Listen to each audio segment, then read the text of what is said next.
قهرمانی واقعی ربطی به شنل و گجت نداره، بلکه به تاباوری و استقامت روزمره ربط داره.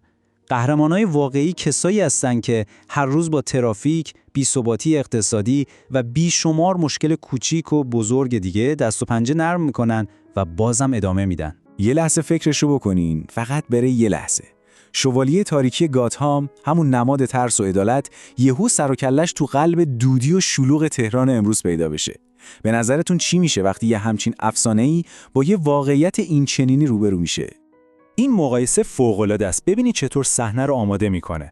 تو گاتهام بتمن اون شنل خفن و نمادینش رو داره، ولی اینجا خب یه پتوی تیر است. اتومبیل قدرتمندش چی؟ اینجا باید اسنپ بگیره و از همه جالبتر بزرگترین دشمنش جوکر نیست، بلکه نرخ ارزه. این تضاد کمدی دقیقاً همون چیزیه که می‌خوایم در موردش صحبت کنیم. خب اولین باری که می‌بینیمش یه سایه عجیب تو آسمون دودی تهران. یه چیزی که آشناست ولی همزمان کاملاً بی‌ربطه. این بتمن تهرانی ماست، یه قهرمان جدید که نه با اون گجت‌های پیشرفته‌اش بلکه با ریش، شنلی که شبیه پتوه و یه سردرگمی خیلی عمیق در مورد ترافیک و اقتصاد اینجا تعریف میشه. بسیار خوب، حالا میرسیم به قسمت اصلی ماجرا، یعنی برخورد این قهرمان با واقعیت. چه اتفاقی میفته وقتی روش‌های گاتهام به هرج و مرج تهران میخوره؟ اولین مأموریت بتمن مسیریابی توی تهران و اولین مانع سر راهش چیه؟ اتومبیل، همون ماشین فوق پیشرفته تو ترافیک سنگین اتوبان همت گیر کرده و رسما هیچ کاری از دستش بر نمیاد. فقط تصور کنین ماشینای معمولی دورش دارن بوق میزنن و اون همونجا مونده. و اینجا داستان بامزه‌تر هم میشه. به جای اینکه مردم ازش بترسن، بتموبیل باعث میشه یه راننده کنجکاو ازش یه سوال مالی بپرسه. یعنی نماد طرز و وحشت گاتهام تو تهران تبدیل شده به یه کالای لوکس که مردم میخوان قیمتشو بدونن. و اینجا جوابش شکست خورده بتمن رو میشنویم. این اولین باریه که واقعاً میفهمه اوضاع از چه قراره. میفهمه که قوانین دنیای اون اینجا اصلاً کاربردی نداره. اینجا دیگه بازی بتمن نیست، اینجا فقط بازی بوقه. خب حالا یه سوال مهم پیش میاد. اگه بتمن نمیتونه حریف ترافیک بشه، پس دشمن اصلیش تو این شهر جدید کیه؟ این سوال ما رو از چالش‌های فیزیکی شهر میبره به سمت یه سری تبعکاران خیلی خاص از نوع اجتماعی و اقتصادی. ببینید، اون به جای اینکه با ابر شرورهایی روبرو بشه که دنبال هرج و مرج هستن، با شهروندای طرفه که وسواس اقتصاد دارن. یعنی تصور کنین میره جلوی یه مجرم رو بگیره، اما به جاش طرف بهش مشاوره مالی میده و میگه داداش حواست باشه دلار داره میره بالا. اما واکنش مردم چطور بود؟ به جای اینکه بتمن به نماد ترس تبدیل بشه، خیلی سریع تبدیل به یه پدیده وایرال تو شبکه‌های اجتماعی شد. این خط زمانی خیلی خوب نشون میده که دنیای مدرن ما چطور یه پدیده خارق‌العاده رو سریعاً به محتوای دیجیتال تبدیل میکنه.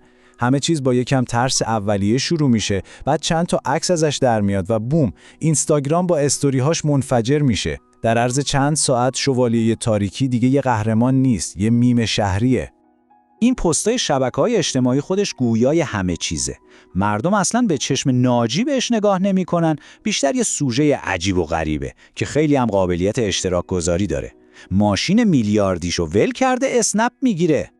این نقل قول اوج تلاش صادقانه اما خنده‌دار و ناکافی بتمن رو برای برقراری نظم تو حمل و نقل عمومی نشون میده. یعنی اون واقعاً میخواد کمک کنه، ولی در مقابل مشکلات روزمره شهر کاملاً ناتوانه. حالا به نقطه اوج داستان میرسیم، جایی که اون هرج و مرج و شلوغی شب جاش رو به یه لحظه تفکر آروم و درک عمیق میده. اینجا بتمن تاکتیکش رو عوض میکنه. میفهمه که هدفش جنگیدن نیست، بلکه باید گوش بده و مشاهده کنه. و وقتی شروع میکنه با مردم حرف بزنه، با یه ترکیب عجیب از ترس، خنده و شوک روبرو میشه. شوک از اینکه دارن یه قهرمان واقعی رو از نزدیک بین خودشون میبینن. این نمودار خیلی جالبه. دقیقاً نشون میده وقتی بتمن دیگه ادای قهرمانای گاتم رو در نمیاره، چه تأثیر پیچیده‌ای روی مردم میذاره. ببینید، واکنش‌ها تقریباً مساویه. 1/3 سرگرم شدن، 1/3 شوکه شدن و 1/3 هم هنوز ازش میترسند.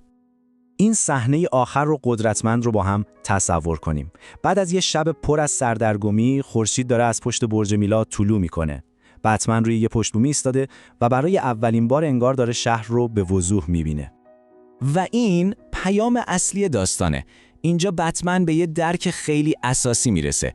اون قهرمانی که این شهر بهش احتیاج داره اون نیست. درک نهاییش اینه که قهرمانی واقعی ربطی به شنل و گجت نداره، بلکه به تاباوری و استقامت روزمره ربط داره. قهرمانای واقعی کسایی هستن که هر روز با ترافیک، بی‌ثباتی اقتصادی و بیشمار مشکل کوچیک و بزرگ دیگه دست و پنجه نرم میکنن و بازم ادامه میدن. و این داستان ما رو با یه سوال خیلی مهم تنها میذاره. سوالی که باید در مورد زندگی خودمون و شهرهای خودمون از خودمون بپرسیم. قهرمانان واقعی شهر شما چه کسانی هستند؟